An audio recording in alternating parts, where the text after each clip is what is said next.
Hi, and welcome to Steel Talk. My name is Danny Stain, and I work in the steel fabricating space. I know that many of our fabricators right now are still busy, working without any interruptions or slowdowns. But for most of us, the reality is that a massive slowdown has already hit us or is about to hit us all.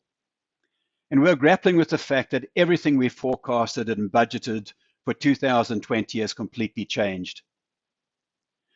From my own personal side, I'm struggling to fully look into the abyss, and I'm not sure that I fully comprehend what is coming.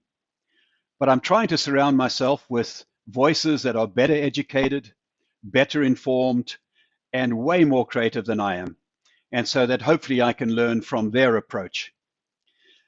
I need to make new plans, and I'm just not sure what those plans are or how to put them in place. Everything seems to be changing so quickly. For most of us, this is very unsettling, and I see many of us, like myself, in this state of mind, kind of in a fog.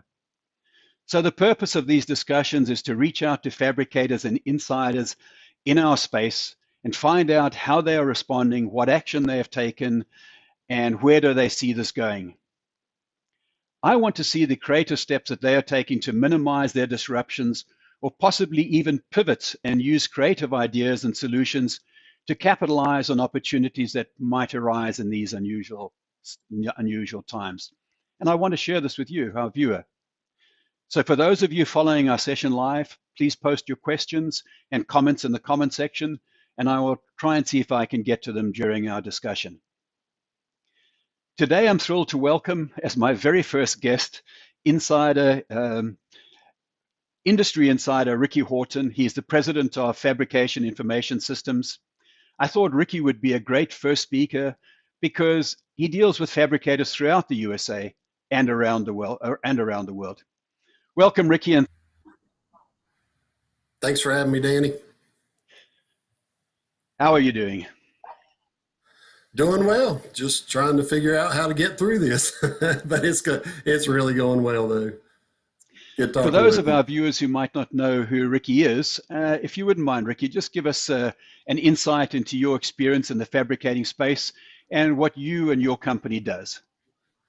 Okay. Yeah, so I've been in the structural steel industry for 27, 28 years now, and worked at a structural fabricator in North Carolina for 27 of those years. And then last year started out on my own with Fabrication Information Systems. And what we do is go in and help other fabricators specifically implement Tekla PowerFab, Tekla EPM, formerly known as FabSuite, and help them use it better, make themselves more efficient. Throughout my years at working in a fab shop, I was involved in everything from operations, machinery, processes in the shop, finance, just pretty much touching every portion of the business. So when I go in somewhere, we're generally talking about equipment and software and processes, and so it gets into it. It's fun. I love this industry. Always be in it, so it's fun. Enjoy it. My understanding is that you have customers not only here in the USA, but around the world. Can you give us some idea of where they're scattered? Yeah, so I've done a lot of work up in Canada, had some clients there, and that's been most of the work outside of the United States. Talked with some guys also over in Australia and Dominican Republic, but most of the work that I've done has been up in Canada. It seems like when it gets cold, I go to Canada rather than Florida. So I'm looking for the Florida and Texas customers. But it seems like all my winter customers tend to be up north. But yeah, all over the United States and then up north as well. So. Well, with this reach extending so far, can you give me sort of an idea of the range of impact that the coronavirus has had on these different businesses? Yeah, I don't know of any place that it hasn't affected. You know, at least the ones that I've been in contact with, and I'm certainly limited on where around the world I've talked to people, but I don't think it's not affected anywhere. So had talked to some guys in Australia, and they're specifically talking about possibly doing work with me. They are kind of like, well, let's see how this thing pans out, and so they're being affected. This really caused them to really look at how things are going. Canada's the same way. They are in some places hit very, very hard. I've worked with clients that are a little bit more remote, and it isn't as hard as where they are, but they still have to be cautious. They still are under the same restrictions that the guys in the hard hit areas are as well, which is a good thing. They need to be. But then, you know, all the clients in the States as well getting hit pretty hard right at this point. And, you know, it's not that it's hit hard, it's just everybody's having to be cautious. It's not, I haven't seen too much where the business has fallen off. I just see where people are getting scared. And, you know, to be honest, I think that's somewhat a little bit where we have so much contact with the news that we're just inundated by it. And some of them are scared when we should be. But, you know, it's affecting everybody everywhere. So not just the States. Do you have any customers that are still fabricating flat out without any interruption? Yeah, in fact, most of the ones I've talked to, that's their case. They're still fabricating hard as they can go. I mean, most of my clients that I know of are just as busy as can be and are going full force. There's, from what I can tell, there's very little repercussions from the virus as far as jobs canceling. There have been some that I've heard of in some of the more the areas that are harder hit, but for the most part, I'm hearing from clients saying that the jobs are still going, still moving, and they are still needing to continue to fabricate. On the flip side of that, on the estimating side, you know, I've kind of been touching base with some of them. I think there's been a little bit of a slowdown there, but I talked to some clients that are saying, hey, I could hire more estimators. So I think it depends on where they are and what portion of the steel industry they're dealing with and what type of work they're doing. But I don't see a whole lot of slowdown on the estimating side, but I see it. I still think it's a little bit early to know whether those jobs that they're currently estimating are going to be released or whether the owners are going to have a wait and see attitude. I think it's a little bit early to tell that yet, but right now, most of my clients are going full bore ahead. So do you have any clients that are actually stopped or have had to slow down or go short on hours, or have restrictions on, let's say, on the erection sites at all? I have not heard of any of that going on besides, I do know of one fabricator that had someone in one of their offices that was diagnosed with the coronavirus, and they had to shut that office down, do a thorough cleaning. But I have not heard of fabricators that, because of a slowdown of business, have had to stop work, which is a great thing. In fact, I've seen the opposite, where as some employees are either they don't want to come into work for fear of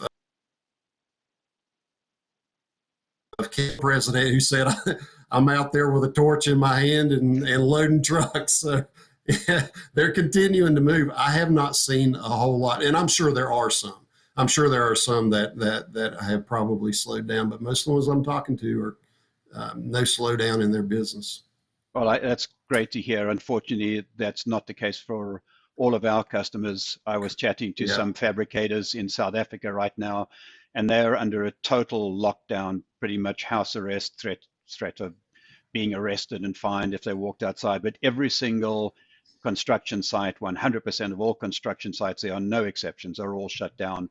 I will be chatting Wow. to some people from there because you can imagine a business that's expecting to operate, has employees and all these, you have a payroll that you've got to take care of, and your income goes to zero for a period. This is a frightening prospect for all business owners, even for somebody like yourself, because your supply chain, if your supply chain, if your Yeah. fabricators aren't liquid, their ability to give you a call and ask you, hey, Ricky, come and take care of my problems, you might be Right. waiting for your payment. Exactly. In, It, in you, in you your know, mind here, in the US, do you think that all fabricators have a good handle on what they are facing, or do you think that there are some in denial or not fully aware of how the landscape's going to change for them in the near future? I think there are some that have some skepticism to them as far as whether they think it's as bad as it is as they're being told. But on the flip side of that, even the ones that have a little bit of skepticism to them, they are putting in policies to handle it as well. In fact, one of them that I kind of felt was the most skeptical is I talked to one guy who is bringing in porta johns rather than allowing all employees to go to the same restrooms or facilities, and they're bringing in porta johns. In fact, they're bringing in enough where there's two guys per porta john. You're assigned one of them. So even though there may be a little bit of skepticism, I do see fabricators really being very cautious and careful. Because even if you are skeptical, you can't deny that this thing is catching, right? It is very contagious, and so I see the places I've actually been in. There's hand sanitizer everywhere. A lot of employees in the offices are working from their house. A lot of they are mandating 6 feet apart for their social distancing. They're staggering their break times. So I think everybody seems to really be taking precautions like they ought to. Hopefully that has long-term effects where we continue to do a lot of that. But everybody seems to be taking precautions like they should be. Well, give us an idea of what a day in your life as a consultant was like, let's say 3 months ago, and how it's changed today. Oh yeah, well, a lot of my work is traveling, and so I do some remote work as well. And up to this point, I've probably been traveling 2 to 3 weeks out of the month, and then working out of my home office for 1 to 2 weeks a month, depending on the month. And so I would go in somewhere, and we'd work hand in hand with their employees. And as of about 2 3 weeks ago, I started getting calls canceling upcoming trips, and which is understandable. And some of that will be done remotely. So thankfully, due to technology, we can, like we're doing right now, we can talk and do things remotely, which is great. So I think too, some of them will slow down and start thinking at, well, how can we get more efficient once we get full bore back at work again? And I might be getting some calls, but yeah, it's certainly hit me as well. So I'm not the one out there in the fabrication business, but the repercussions downstream, still have effects as well. But yeah, it's been different. I believe right now that you're actually working on a project at Macomb Steel. Without giving away any state secrets, can you give me an insight into what you're doing there and what business is like for Macombs at the moment? Yeah. So yeah, I'm actually at their facility right now, and I'm helping them to modify their labor tables so that when they do their estimates, the estimates more correctly reflect the machinery that they have, the processes that they have, and so I'm doing some work on that for them. I think it's been a long time since that's been modified, and it's been tweaked some, but it'll that way they'll be very confident in their estimates, which they always have been anyway. But Macomb's has I worked here for 27 years, and a great company. A lot of their work has been in the dealing with some medical companies and buildings for them. So they have stayed very busy, and looks like that's going to continue. And they're very busy, have a lot of work out in the shop, and they're continuing to work a lot of hours and forging ahead, wondering how they're going to do it, which is great. Great problem to have. My question is that I've under the impression that actually North Carolina goes on a shutdown as of tonight. Does Macomb's, because of its essential services connection, does it get some sort of exemption to continue fabricating during this period? Yes, So 5 o'clock tonight, a stay-at-home order is basically in effect. The governor put that in place, but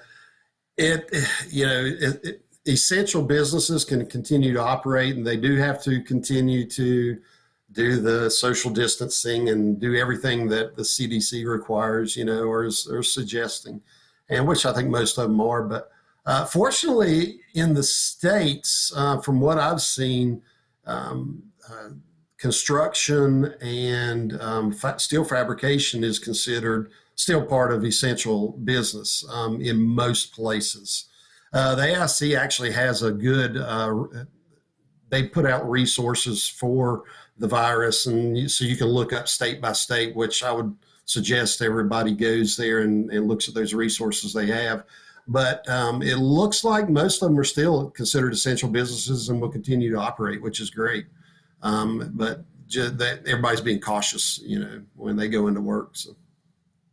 You mentioned something just earlier. You mentioned that Macomb's had been a long time since they had updated their estimating schedules. Yep. From our side, we're seeing a lot of companies taking this opportunity to apply new creative strategies for the future.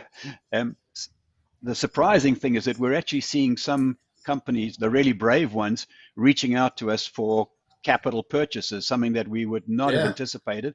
They're trying to get ahead of this. They see an opportunity to emerge stronger on the other side.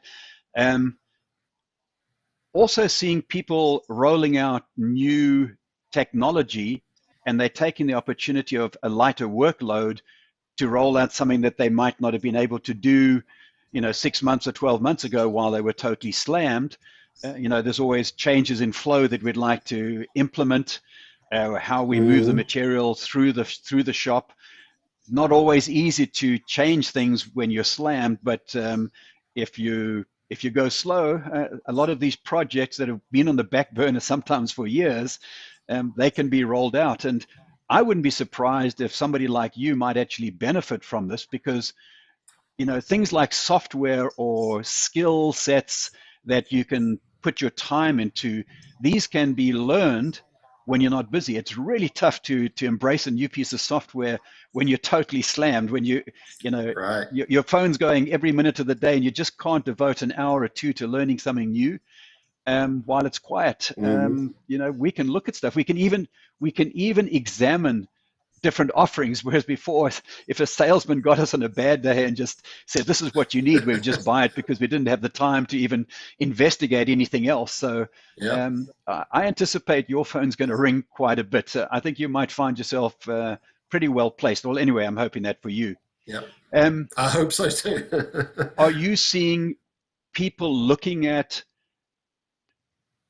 technology as a way to replace things that they were doing, let's say, manually or physically? Are you seeing a more rollout of technology in the fabricating arena? Very much so. In fact, well, and I guess I have to qualify that. If they're calling me, they're certainly looking for that, because they're looking for better usage of the software in order to help them be more efficient, do things better. But everybody that I'm talking to, they are very much looking at the technology side of things in order to help them do what they do better. And it just makes sense. And it doesn't matter whether it's a small company or a large company. both sizes can do things to implement technology to help them do what they do better. And I see it from software to machinery to just the processes in the shop. And everybody seems to really be forging ahead and doing that. And the ones that aren't are somewhat being left behind. They can still operate and do things the way you always do.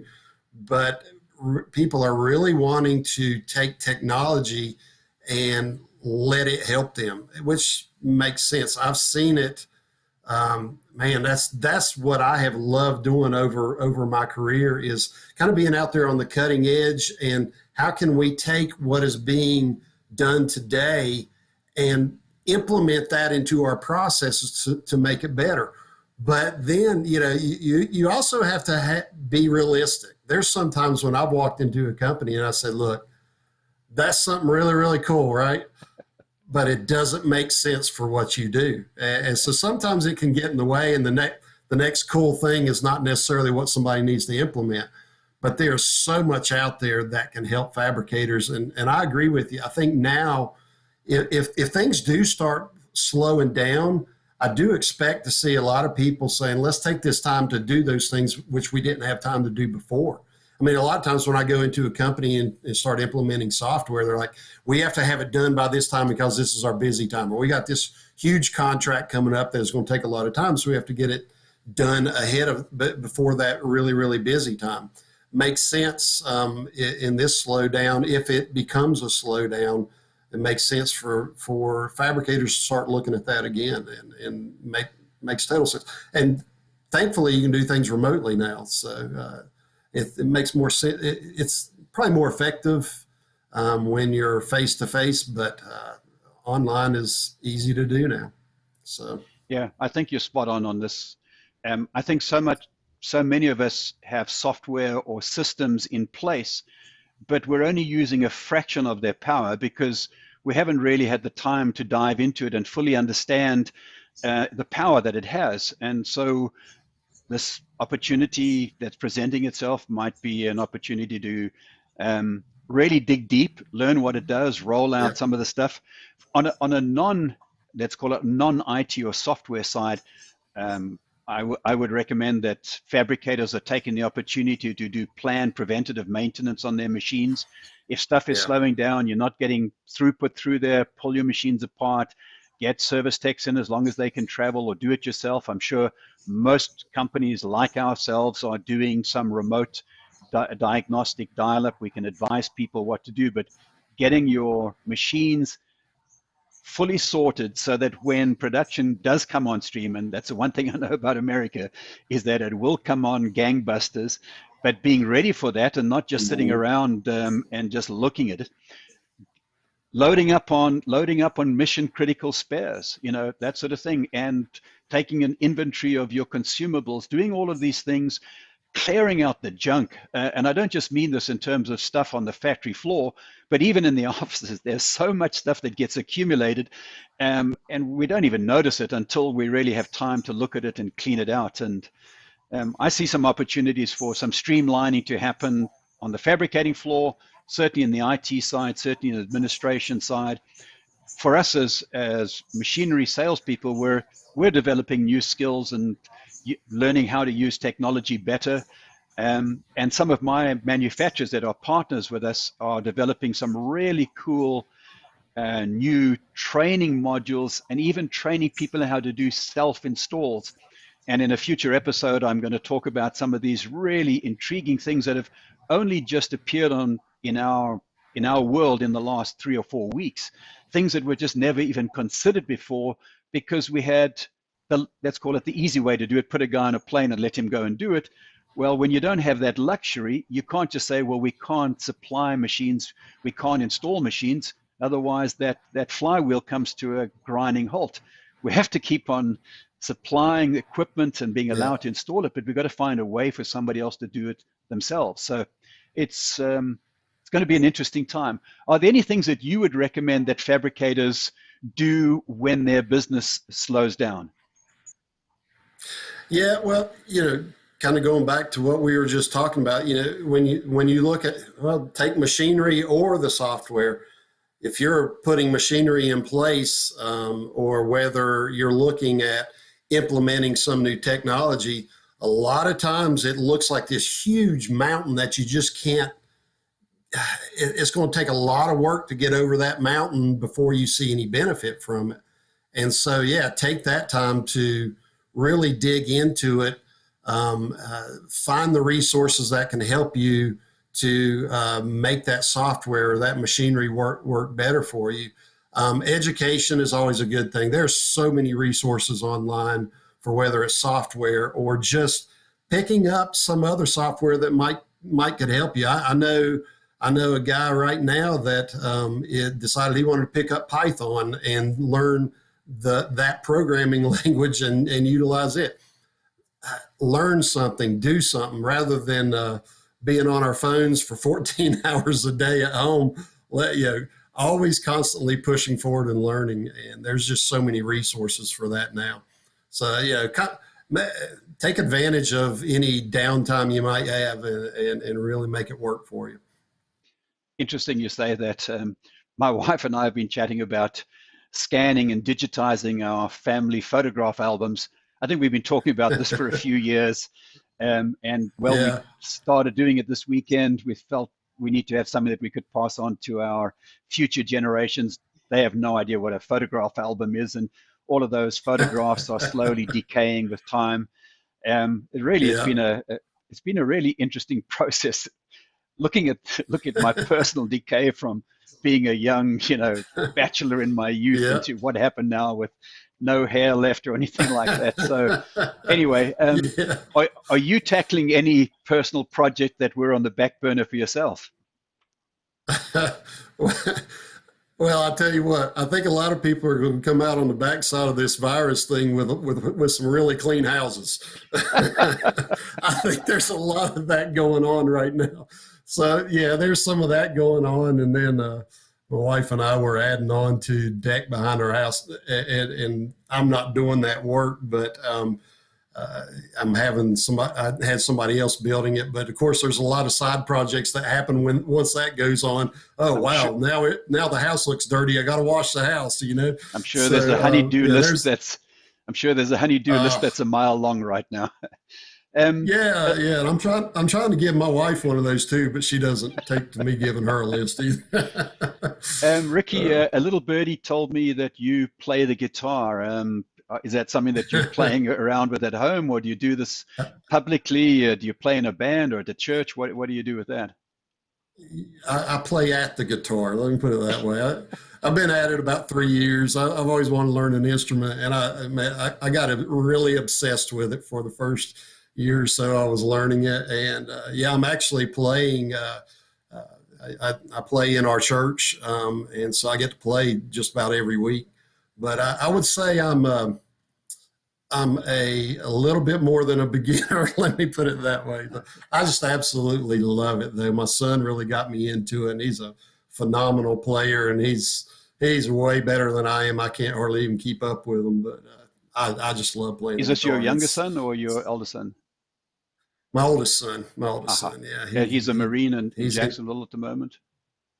Yes, he is. Yes. Okay. So he's getting a lot of practice time in. He just sits in his room, evidently. Not too much, can't go too far off the base. And so, he plays a lot. So, with the guitar, it might be a time to start serenading your neighbors if you go on lockdown in North Carolina. I've seen this a beautiful, positive, emerging trend around the world where people are singing and exercising across streets, and people are barbecuing in corners without going across to meet the neighbors. But people are trying to make the best out of this. And on my side, I'm an obsessive exerciser. I get up every morning, exercise, either walk or cycle before work. And the number of people that are actually exercising in South Florida right now is just staggering. I mean, on a whole nother level than I'd ever seen. But the beautiful thing about it is, for the first time, people are greeting each other and saying, hello, how are you? And being welcoming. And I notice this in a time of crisis, you start to see almost a bit of unification. America's unfortunately become so polarized politically, as a society. It just seems socially, politically, secularly, in every way, we seem to be splitting apart. And maybe, like in the times of wars, maybe this crisis, this coronavirus thing, maybe it's something that brings our community together. And I'm certainly Yeah. optimistic that this might happen. Yeah. Well, and I think you'll probably see some of that in going back to structural steel. You'll probably see some of that there as well. As the few projects may get canceled, which I've heard about from some. Well, there's other fabricators that are extremely busy, and I've seen some actually farming some of that work out to some of those other guys. And it's kind of a strange industry. A lot of fabricators help each other out, and rather than considering each other, the supplier or the competitor that we need to stab in the back. It's a great industry, and so I see even some of that with some of the fabricators and detailers. It's happening a lot. There's a lot of detailers overseas that haven't been able to keep up with what's going on. I've heard India is like pretty terrible as far as lock down their detailers. So a lot of detailers here are picking it up, and so I think that unification is great countrywide and industry-wide as well. So, yeah, I'm certainly an eternal optimist. I somehow always see the light at the end of the tunnel. I look at the success story of the American economy, and it's just a continuous graph, that linear graph that just goes up, never ending. And I look at this crisis, and yes, I know it's going to be a dip in that curve, and it's going to be temporary. I just don't know how long the recovery is going to be. And I think this is the part that we're all wrestling with. I know I'm putting you on the spot, but what do you think? Are you thinking this is 3 months, 6 months, a year, 2 years? What are from the people you're chatting to, what do people say? So I'll tell you this, of the people I'm chatting to, not one has said, I have any idea what's going to happen long term. So I think it's a little bit early. I think everybody's positive about it. I do think that, but it's anybody's guess what's really going to happen. If I had to go with my gut would be that we'll come back from it pretty strong, and it'll come back. Will it be as strong as what it has been? I don't know. I think there's a lot of work that has been in the pipeline that it's almost like a train that is hard to stop, because the more cars you have, the harder it is to stop, right? I do think if this thing lightens up in the next month or so, that it'll forge ahead. But please don't quote me on that. I don't think anybody has ventured to take a guess as far as what's going to happen, but I do think it'll come back. I have no doubt that it will come back. Just as you said, that the timing is just going to be the interesting thing. Yeah. My plan with these video podcasts is to get other people who might have a slightly different handle, and different countries are approaching it in different ways. I think over the next few months, we're going to see how different tactics actually reveal different results. We've unfortunately looking at Italy and Spain right now in a desperate scenario. We're looking at New York City or New York State in a very bad way. And there's some of our states here that literally this thing has not affected. And so for them, looking at it, it's tough for them to sort of fathom what these people are going through. I then see countries on total lockdown. So, I don't think anybody has any real idea, except that we're starting to see China come back to life. We're starting to see South Korea come back to life. So, if you look at that sort of 4 or 5 months, it looks like to be the sort of turning point for those that have done the right thing. We'll just have to wait and see. Ricky, I know we've run a little bit longer than I'd hoped. You're a very engaging and entertaining gentleman. I can see why you've been so successful in your business. Do you have, how can people follow you? Do you have a LinkedIn profile, email address? How would you want people to reach out to you? Yeah, hit me up on LinkedIn. You can find me there, Ricky Horton. There, you can also email me, rhorton@fabricationis.com. But yeah, hit me up on LinkedIn, hit me up by email.